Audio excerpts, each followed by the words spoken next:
Цело време зборуваме за некој извештај од Европската комисија, од не знам што. Абе, тоа не е најбитно. Најбитно е што ни се случува во Македонија. Јавната администрација со секоја нова влада расте. Огромно оптеретување на буџетот на Македонија. Значи, не може, јавната администрација треба одма сега итно да се намалува. Ние не можеме на овие политички криминални структури да му ги плаќаме нивните гласачи.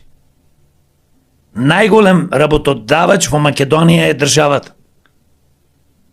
Кај го има? Кажи која фирма во Македонија има 150.000 вработено? Како вака ќе обстаниме? Кога ти имаш некој вработен во јавната администрација, треба да му обезбедиш плата и доприноси, пензиско, здравствено. Ние колку имаме тука стварно луѓе што работат по стопанството, 500-600.000 вработени, пример. Или помалце.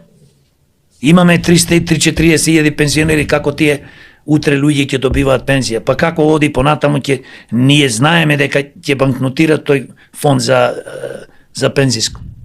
Здравствениот фонд ќе банкнотира. И тие се банкнотирани.